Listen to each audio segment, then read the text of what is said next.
Hello students, welcome to Magnet Brains. कैसे हैं आप सब? आई होप आप सब बहुत अच्छे से होंगे। My name is Neha Verma from magnet brains. So students, आज हम करने वाले हैं कक्षा 4 की हिंदी की वर्कशीट। और आज हम कौन से पार्ट की वर्कशीट करेंगे? हम पार्ट 7 की वर्कशीट करेंगे, जिसका नाम है दान का हिसाब। याद आया स्टूडेंट्स आपको ये पार्ट? ये पार्ट बड़ा ही मजेदार था। इसमें एक राजा की कहानी बताई गई थी। याद आया कुछ कुछ? यस। तो जो राजा थे बड़े कंजूस थे, अपने ऊपर तो बहुत खर्च करते थे, लेकिन किसी की भी सहायता नहीं करना चाहते थे, कुछ भी दान नहीं करना चाहते थे। फिर क्या हुआ? उनके देश में अकाल पड़ गया, लोग भूखे प्यासे मरने लगे, लेकिन तो भी राजा तो सहायता करने को तैयार ही नहीं थे। फिर क्या हुआ? जल्दी बताइए।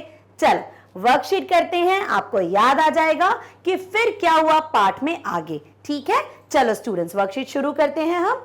यस, तो सबसे पहले देखिए, पाठ की पंक्तियां पढ़ो और पूछे गए प्रश्नों के उत्तर लिखो। स्टूडेंट्स, ये पंक्तियां जब आती हैं ना, तो आपको पंक्तियां अच्छे से पढ़नी होती हैं, क्योंकि जो प्रश्न होते हैं वो इन्हीं में से बीच में कहीं, उसका जो उत्तर होता है ना, वो इन्हीं में से बीच में कहीं होता है। ठीक है, चलो हम पढ़ते हैं। एक बार उस देश में अकाल पड़ गया। ठीक है, पूर्वी सीमा के लोग भूखे प्यासे मरने लगे। राजा के पास खबर आई। वे बोले, यह तो भगवान की मार है, इसमें मेरा कोई हाथ नहीं है। लोगों ने कहा, महाराज, राज भंडार से हमारी सहायता करने की कृपा करें, जिससे हम लोग दूसरे देशों से अनाज खरीदकर अपनी जान बचा सके। याद आया? ये लोगों ने राजा से मदद मांगी। ठीक है, तो ये पंक्तियां पढ़ ली हमने। अब हम इसी पे बेस्ड प्रश्नों के उत्तर देंगे। राइट, चलो। लोग भूखे प्यासे क्यों मरने लगे? दे सकते हैं आंसर? जल्दी बताइए, क्यों लोग भूखे प्यासे मर रहे थे, है ना? तो इसका आंसर ये है, अकाल के कारण लोग भूखे प्यासे मरने लगे।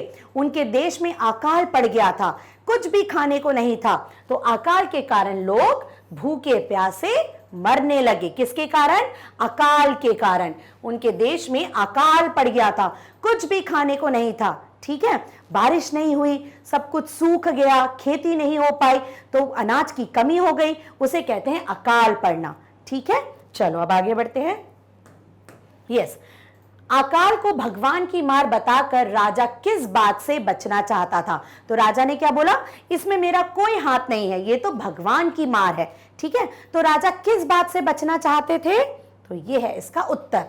अकाल को भगवान की मार बताकर राजा राज भंडार से लोगों की सहायता करने से बचना चाहते थे।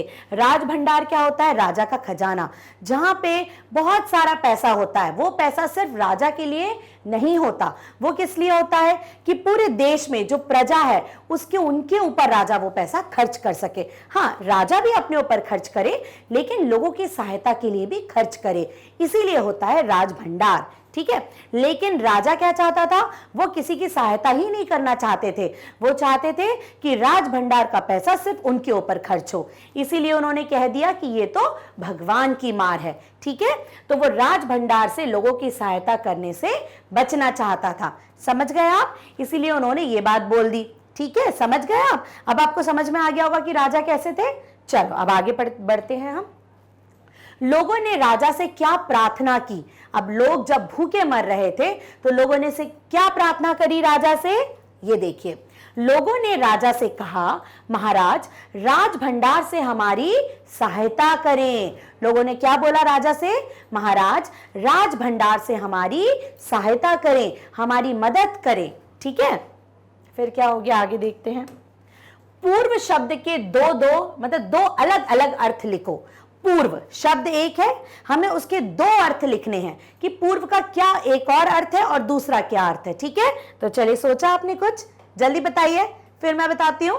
चलो, यस, तो पहला अर्थ होता है दिशा, पूर्व दिशा, है ना? मुझे पूर्व दिशा में जाना है, पूर्व दिशा में जंगल है। ठीक है, और दूसरा अर्थ होता है पहले, पूर्व जन्म में मैं बंदर था। ठीक है, तो एक पूर्व होता है दिशा और एक पूर्व का मतलब होता है पहले।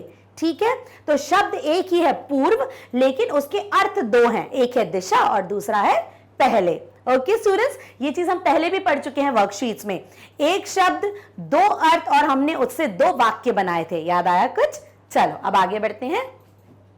यस, अकाल शब्द का प्रयोग वाक्य में करें। तो अकाल का मतलब तो आप समझ गए, ठीक है। अब इसको हमें वाक्य में प्रयोग करना है, ठीक है। तो वाक्य आप भी बना सकते हैं, देखिए इस तरह से, अकाल पड़ने पर लोग भूखे प्यासे मरने लगते हैं, है ना। बहुत आसान सा वाक्य, आप ऐसा कोई भी वाक्य बना सकते हैं, ठीक है।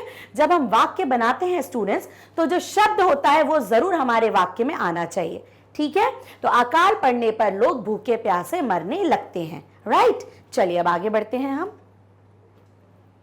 यस, कहानी के आधार पर वाक्य को 1 2 3 क्रम दो, ठीक है। यहां पे कुछ वाक्य लिखे हैं, हम वाक्य पढ़ते जाएंगे और यहां पे वाक्यों को क्रम दे देंगे, नंबर दे देंगे 1 2 3 करके, ठीक है।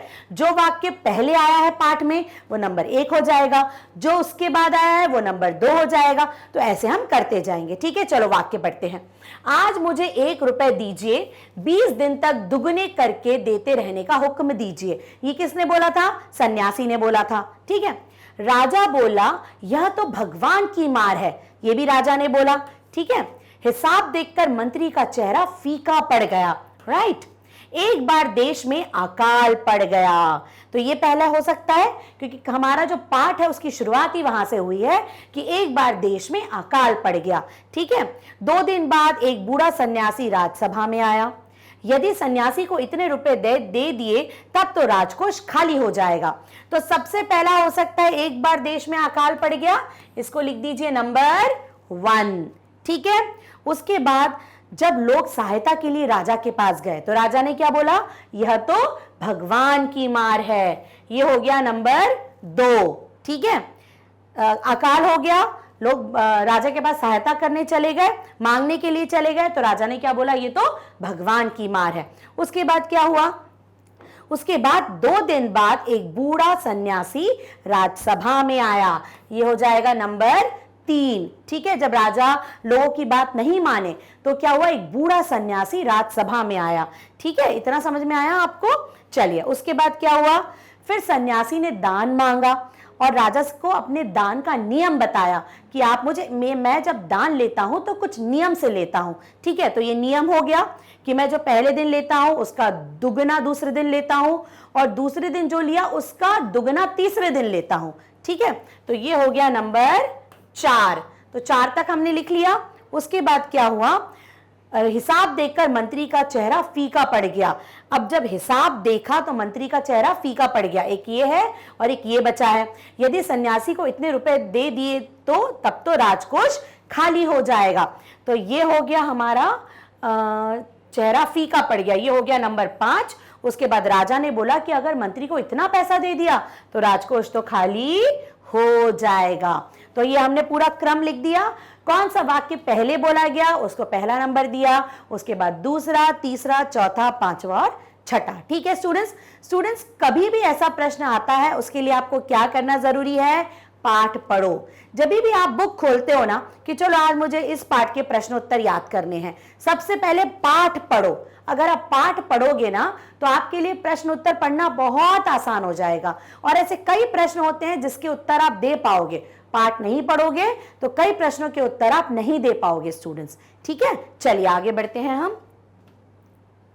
यस, सही कथन पर टिक लगाओ और गलत कथन पर क्रॉस लगाओ, ठीक है। चलो पढ़ते जाते हैं। सही को टिक करेंगे और गलत को क्रॉस करेंगे। राजा अपनी प्रजा पर हजारों रुपए खर्च करता था। राजा अपनी प्रजा पर हजारों रुपए खर्च करता था क्या? प्रजा पर करता था क्या? बिल्कुल नहीं, कभी प्रजा पर खर्च नहीं करता था, ठीक है। राजसभा में सज्जन, गुणी और विद्वानों का बहुत आदर होता था। मतलब राजा के दरबार में बड़े बड़े विद्वान और गुणी लोगों का आदर होता था। क्या वो लोग आते थे राजसभा में? नहीं, उनका आदर बिल्कुल नहीं होता था, इसीलिए ऐसे लोग राज दरबार में नहीं आते थे, ठीक है। अकाल के समय लोग राजा से मदद मांगने आए, बिल्कुल आए। जब अकाल पड़ा तो लोग राजा से मदद मांगने के लिए आए, ठीक है। सन्यासी ने चाल चलकर राजा को मूर्ख बनाया, ये बिल्कुल सही था, है ना। राजा तो सही मतलब सीधी उंगली से घी बिल्कुल निकल ही नहीं रहा था, राजा तो दान देने को तैयार ही नहीं था। फिर क्या हुआ? सन्यासी ने चाल चली और राजा को मूर्ख बना के दान ले लिया, ठीक है, बिल्कुल सही। अंत में राजा ने सन्यासी को 2 लाख रुपए देकर जान छुड़ाई। क्या राजा ने 2 लाख रुपए दिए थे सन्यासी को? बिल्कुल नहीं, राजा ने 50,000 दिए थे, क्योंकि सन्यासी ने 50,000 ही मांगे थे। ठीक है, तो सन्यासी ने 50,000 दिए थे, 2 लाख नहीं। ठीक है स्टूडेंट्स, चलो अब हम आगे बढ़ते हैं। यस, सन्यासी लोगों की मदद करना चाहता था, बिल्कुल करना चाहता था। ठीक है, तभी उसने चाल चलकर राजा को मूर्ख बनाकर दान के पैसे ले लिए। अकाल के समय में राजा ने प्रजा की खूब सहायता की। क्या राजा ने प्रजा की खूब सहायता की थी अकाल के समय? बिल्कुल नहीं करी थी। ठीक है, तो ये क्रॉस हो गया। राजा और उसके दरबारी मूर्ख थे। क्या राजा और उसके दरबारी मूर्ख थे? बिल्कुल मूर्ख थे, है ना, तभी तो वो सन्यासी की बातों में आ गए। ठीक है, तो ये बिल्कुल सही है। ठीक है स्टूडेंट्स, तो ये हो गया हमारा सही और गलत, राइट। तो ये पढ़ने के, ये करने के बाद हमें, अब आपको पाठ थोड़ा बहुत समझ में आ गया, सन्यासी की एंट्री भी हो गई पाठ में, है ना स्टूडेंट्स। चलो अब हम आगे बढ़ते हैं और बहुत सारे प्रश्नों के उत्तर देते हैं। सही सही मिलान करो। क और ग, क और ग और क और ख 2 वर्ग है ना, यहां और यहां। हमें क्या करना है? दोनों को पढ़ना है और उनको जोड़ना है, उनका मिलान करना है। ठीक है, चलो एक एक पढ़ते जाते हैं और मिलाते जाते हैं। राजा की मुट्ठी दान के वक्त बंद हो जाती थी। इसका मतलब क्या है? राजा की मुट्ठी दान देने के वक्त बंद हो जाती थी। क्या सच्ची में मुट्ठी बंद होती थी?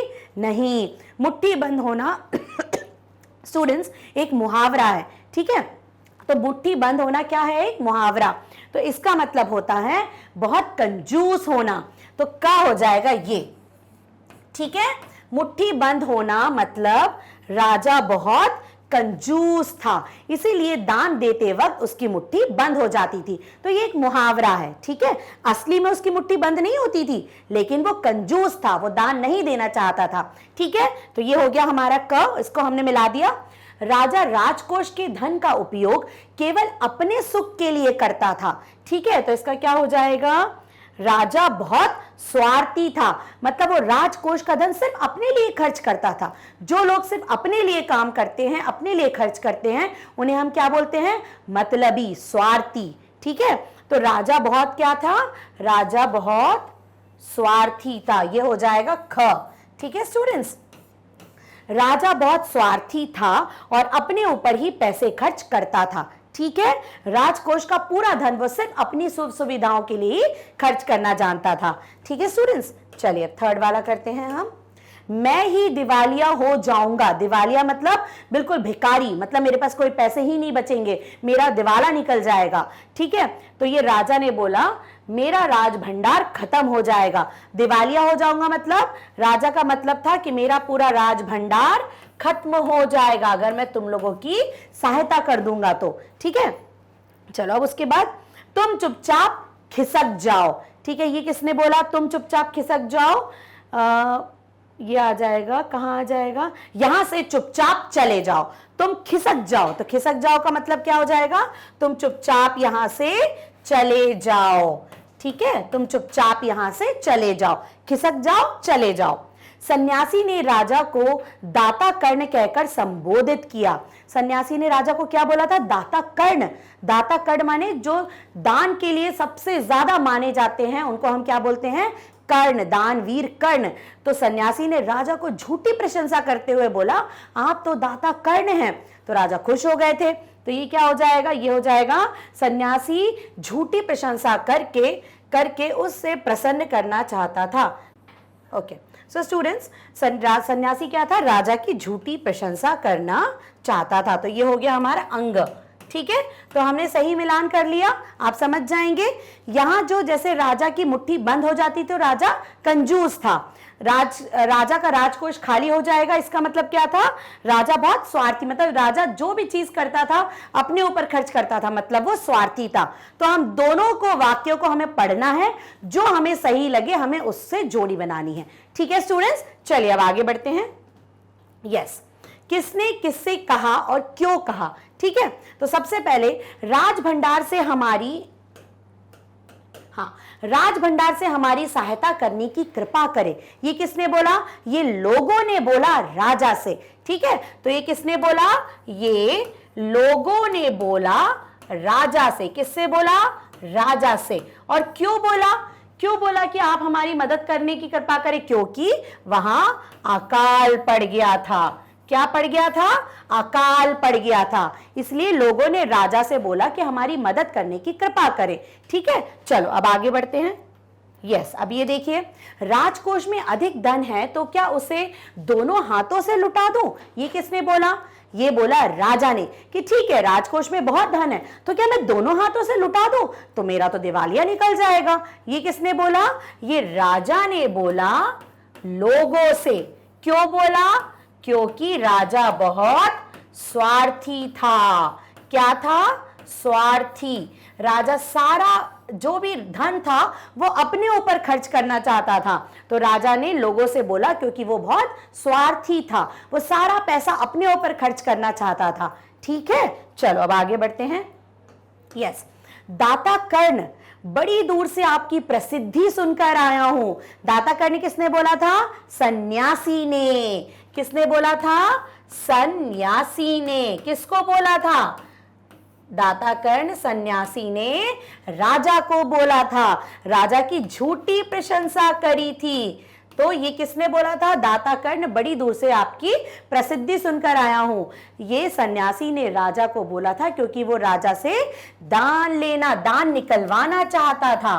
क्या करना चाहता था? दान निकलवाना। ठीक है, क्योंकि राजा आसानी से दान नहीं दे रहे थे तो सन्यासी ने झूठी प्रशंसा करी कि आप तो दाता कर्ण हैं। ठीक है, तो वो दान निकलवाना चाहता था। ठीक है, ठीक है, निकलवाना। ओके, तो समझ गए आप ये किसने किससे कहा? ठीक है, चलो अब आगे बढ़ते हैं हम। यस, मुझे ऐसे जान माल से मत मारिए। ये किसने बोला? ये राजा ने बोला। जब राजा ने देखा कि सन्यासी को तो दान देने के लिए इतना पैसा इकट्ठा हो गया है, अगर ये हम सब दे देंगे तो हम तो कंगाल हो जाएंगे। तो ये किसने बोला? ये राजा ने बोला सन्यासी से। किससे बोला? राजा ने। ये राजा ने सन्यासी से बोला। ठीक है, तो ये राजा ने सन्यासी से बोला। क्यों बोला? क्योंकि राजा ने सोचा कि अगर मैं इतना सारा पैसा, दान का पूरा पैसा मैं सन्यासी को दे दूंगा तो मैं कंगाल हो जाऊंगा। ठीक है, राजकोष पूरा खाली हो जाएगा। ठीक है, समझ गए आप? तो ये राजा ने सन्यासी से बोला। ठीक है, चलो आगे बढ़ते हैं अब हम। यस, नीचे लिखी संख्याओं को शब्दों में लिखो। ठीक है, अब हमें ये है 4 4 44। इसको हिंदी में क्या बोलते हैं स्टूडेंट्स? 3 और 8, 5 और 7। हम सबको, आप सबको अंग्रेजी में तो काउंटिंग करनी आती है, गिनती बोलना, लेकिन क्या हिंदी में आती है? 10 तक तो सबको आती होगी, 20 तक भी आती है। ठीक है, चलो ये देखते हैं हम। तो स्टूडेंट्स ये देखिए, 4 और 4 44। क्या बोलते हैं हम? 44। ठीक है, 3 और 8 38। बोलो 38। ठीक है, 5 और 7 57। ठीक है, 5 और 9 59। क्या होता है?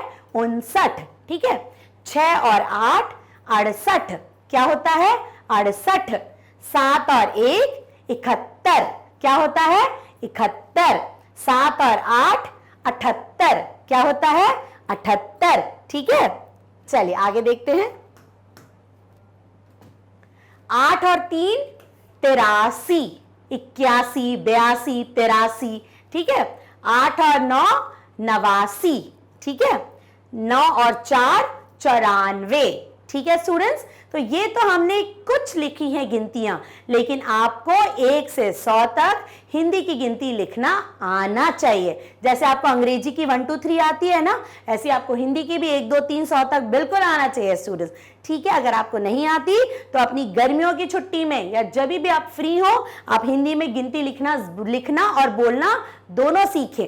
ठीक है, क्योंकि भाषाओं का ज्ञान, हमें हर भाषा का ज्ञान होना चाहिए। ठीक है, चलो आगे बढ़ते हैं।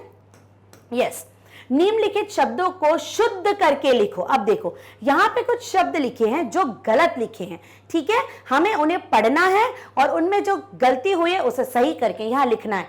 सत्कार, क्या ये सही लिखा है? नहीं। विधान, नहीं। प्रसिद्धि, नहीं। रुपए, ये तो सही है। प्रशंसा, राजकोष, ये सही है क्या? नहीं। अब इनको सही कैसे लिखेंगे हम, ये देखिए। सत्कार, आधा त सत्कार। ठीक है, विद्वान, ठीक है। प्रसिद्धि, प्रसिद्धि नहीं, क्या बोलते हैं, प्रसिद्धि। रुपए, ये तो सही है, ठीक है, एक आपको बुद्धू बनाने के लिए दे दिया मैम ने। प्रशंसा, प्रशंसा नहीं, प्रशंसा। राजकोष नहीं, राजकोष, ठीक है। तो ये हमने शब्द गलत लिखे थे, यहां हमने उनको सही करके लिखा। तो कभी भी अगर ऐसा प्रश्न आता है तो आप शब्द को पढ़िए, आप पढ़ेंगे ना तो आपको समझ में आ जाएगा कि कहां गलती है, ठीक है। चलो आगे बढ़ते हैं। यस, समझौता, समझौता कुछ होता है क्या, समझौता होता है। मुश्किल, मुशिकल, मुशिकल नहीं, मुश्किल होता है। प्रतिदिन, क्या ऐसा होता है, नहीं, ये देखिए, समझौता, समझौता नहीं। मुश्किल, मुशिकल नहीं, ठीक है। प्रतिदिन, प्रतिदिन नहीं, ठीक है, राइट। तो ये हमने सही लिखा, ओके। चलो देखा, मैम ने पढ़ा तो समझ में आया ना कि कुछ गलत है, और वहीं हमने सही मात्रा लगाई, ठीक है। चलो आगे बढ़ते हैं। पाठ में तुमने अकाल की आपदा के बारे में पढ़ा। अकाल एक आपदा है, ठीक है, जो एकदम से आती है, हमें पता नहीं रहता आपदा क्या होती है, जो एकदम से आती है। हमें नहीं पता होता कि भूकंप आएगा, बाढ़ आएगी, अकाल आएगा, ये सब आपदाएं कहलाती हैं। जैसे कोरोना, क्या हमको पता था कोरोना आने वाला है ना। तो ऐसे ही कुछ अन्य प्राकृतिक आपदाओं के नाम लिखो। तो एक भूकंप हो गया, भूकंप भी एक प्राकृतिक आपदा है, धरती हिलती है, ठीक है। बाढ़, पानी का, इतनी बाढ़, इतना पानी बरसता है कि नदी नालों में बाढ़ आ जाती है। कोरोना जैसी बीमारी का फैलना, तो ये सब प्राकृतिक आपदाएं हैं। ओके स्टूडेंट्स, चलिए हम आगे बढ़ते हैं। राजा कैसे स्वभाव का था, प्रश्नों के उत्तर दे दें। राजा कैसे स्वभाव का था, अब तो हमें पता चल ही गया। तो राजा कैसे स्वभाव का था, जल्दी बताओ। राजा अपने ऊपर हजारों रुपए खर्च करते थे, ठीक है, वो स्वार्थी थे, है ना। परंतु दान करना या किसी की सहायता करना बिल्कुल नहीं चाहते थे। तो ऐसा था राजा का स्वभाव, ठीक है। आगे बढ़ते हैं हम। यस, पूर्वी सीमा के लोग भूखे प्यासे क्यों मरने लगे। पूर्वी सीमा के लोग भूखे प्यासे क्यों मरने लगे, क्योंकि पूर्वी सीमा के लोग भूखे प्यासे इसलिए मरने लगे क्योंकि वहां अकाल पड़ गया था। क्या पड़ गया था, अकाल पड़ गया था, ठीक है। अब आगे बढ़ते हैं। लोगों ने राजा से मदद क्यों मांगी, लोग राजा से मदद क्यों मांगने लगे। लोगों ने राजा से मदद इसीलिए मांगी ताकि वे लोग दूसरे देशों से अनाज खरीदकर अपनी जान बचा सके। लोग के पास बिल्कुल पैसे नहीं बचे थे, तो लोग राजा से सिर्फ 10,000 की मदद मांगने गए कि हमें 10,000 दे दीजिए ताकि हम दूसरे देशों से अनाज खरीद सके और अपना एक वक्त पेट भर कर अपनी जान बचा सके, ठीक है। चलो आगे देखते हैं। राजा के महल में किन किन चीजों पर रुपए खर्च होते थे, ठीक है। तो ये देखिए, राजा के महल में रुपए सुगंधित वस्त्रों में, मनोरंजन और महल की सजावट पर खर्च होते थे। माने महल और अपने ऊपर राजा खर्च करते थे, बट लोगों की सहायता करने के लिए राजा बिल्कुल तैयार नहीं थे, ठीक है। चलिए आगे बढ़ते हैं। राजा सन्यासी को दान देने के लिए क्यों तैयार हो गया, राजा क्यों तैयार हो गया सन्यासी को दान देने के लिए। तो ये है, राजा सन्यासी को दान देने के लिए तैयार हो गया क्योंकि उसने राजा की प्रशंसा करते हुए कहा, राजा को दाता कर्ण बोला था। सन्यासी ने राजा की झूठी प्रशंसा करते हुए क्या बोला था, दाता कर्ण, आप तो दाता कर्ण के समान हैं, ठीक है। चलो आगे बढ़ते हैं। सन्यासी को भिक्षा लेने का, मतलब सन्यासी का जो भिक्षा लेने का क्या नियम था, किस नियम से सन्यासी भिक्षा लेता था। सन्यासी का भिक्षा लेने का यह नियम था कि वह जो पहले दिन लेता था, माने जो भी भिक्षा वो पहले दिन लेता था, दूसरे दिन उसका दुगुना लेता था। मान लो 1 रुपए लिए, दूसरे दिन 2 रुपए लिए, ठीक है। तीसरे दिन उसका दुगना, अब जो 2 रुपए थे उसका 4 रुपए लेगा, ठीक है। ऐसे दुगना दुगना होता जाएगा। फिर चौथे दिन तीसरे दिन का दुगना, इस तरह वो प्रतिदिन दुगना लेता था, ठीक, समझ गए ना आप। हर दिन दुगना, जितना उसका दुगना। तो ये नियम था सन्यासी का पैसे लेने का। तो वो तो राजा को मूर्ख बना रहे थे, है ना। चलो आगे बढ़ते हैं। सन्यासी ने राजा से भिक्षा में कितना धन मांगा, सन्यासी ने फिर कितना धन मांगा राजा से।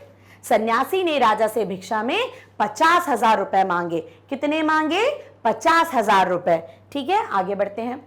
राजा क्या देखकर बेहोश हो गया, माने राजा ने ऐसा क्या देखा जो राजा बेहोश हो गया। राजा सन्यासी के दान का हिसाब देखकर बेहोश हो गया। राजा क्या देखकर बेहोश हो गया? सन्यासी के दान का हिसाब, माने दान का हिसाब इतना बढ़ गया था जैसे देखकर राजा बेहोश हो गया। ठीक है, पूरे 20 दिन बाद सन्यासी को कितना धन मिलता? माने अगर सन्यासी सिर्फ 50,000 नहीं लेता तो सन्यासी को कितना धन मिलता? ये देखिए, पूरे 20 दिन बाद सन्यासी को 10,48,575 रुपए मिलते। माने इतना पैसा सन्यासी को मिलता 20 दिन बाद। ठीक है, चलो, लोगों ने राजा को क्या कहकर पुकारा और क्यों? मतलब जब राजा ने सन्यासी की बात मानकर जब 50,000 दे दिए तो लोगों ने राजा को क्या पुकारा? लोगों ने राजा को महाराज कर्ण कहकर पुकारा, क्योंकि उन्होंने 50,000 रुपए राहत में दे दिए थे। ठीक है, तो सब लोगों ने राजा को क्या बोला? महाराज कर्ण जैसी उपाधि दे दी लोगों ने महाराज को। ठीक है, चलिए आगे बढ़ते हैं। नीचे के बॉक्स में झोपड़ी बनाकर उसे रंग से सजाओ। तो ये आपका काम है स्टूडेंट्स, आप कैसी भी झोपड़ी, जैसा आपका मन करे आप अपनी कॉपी में झोपड़ी बनाइए। ठीक है, चलिए मैम भी बना देती हैं। ये भूसा है। ठीक है, झोपड़ी मतलब कच्चा मकान। कच्चे मकान नहीं होते, हम खिड़की भी बना देते हैं। ठीक है, तो आपका जैसा मन करे आप कमेंट में मैम को झोपड़ी बनाकर दिखाइए और उसमें अपने मनपसंद रंग भरिए। पेड़ भी बना सकते हैं, चिड़िया उड़ती भी बना सकते हैं। ठीक है स्टूडेंट्स, राइट? चलो अब हम आगे बढ़ते हैं। यस, तो झोपड़ी बनाकर हमारी वर्कशीट कंप्लीट होती है। राइट स्टूडेंट्स, तो ये थी हमारी पार्ट 7 की वर्कशीट दान का हिसाब। ठीक है, तो देखा स्टूडेंट्स आपने, जैसे जैसे हमने वर्कशीट करी, अगर आप पार्ट भूल भी गए थे तो पूरा पार्ट आपको ऐसे आंखों के सामने आ गया होगा कि कब क्या हुआ, है ना। हमने बहुत सारे प्रश्नों के उत्तर दिए। ठीक है, हमने प्रश्न उत्तर दिए, हमने जोड़ी बनाव किया, हमने गिनती को भी हिंदी में लिखा और सारे प्रश्नों के उत्तर देने के बाद हमें पार्ट अच्छे से समझ में आ गया। ओके स्टूडेंट्स, तो वर्कशीट करने का ये फायदा होता है, राइट। तो ये वर्कशीट आपको हमारे मैग्नेट ब्रेन के यूट्यूब चैनल पे मिल जाएगी, मैग्नेट ब्रेन के ऐप पे मिल जाएगी और वेबसाइट पे भी मिल जाएगी। ठीक है, और ऐसा नहीं, हम जितनी वर्कशीट हमने करी है ना आपको सब मिलेंगी और आगे भी मिलती रहेंगी। ठीक है, और हाँ स्टूडेंट्स, मैग्नेट ब्रेन्स पर सिर्फ आपको वर्कशीट या ये नहीं मिलता, आपको किंडरगार्टन माने केजी से क्लास 12 तक आपको आपके पूरा सिलेबस, एनसीईआरटी की बुक का सिलेबस, कॉम्पिटिटिव एग्जाम्स की तैयारी, सब कुछ यहाँ पे मिलता है फ्री ऑफ कॉस्ट। यस, यहाँ पे आपको कोई भी पेमेंट नहीं करना पड़ता और सारी वीडियोस आपको यहाँ पे देखने को मिलते हैं और आप कभी भी देख सकते हैं जब आपका मन करे। ओके स्टूडेंट्स, तो बस कनेक्टेड रहिए मैग्नेट ब्रेन्स के साथ। Bye bye, take care.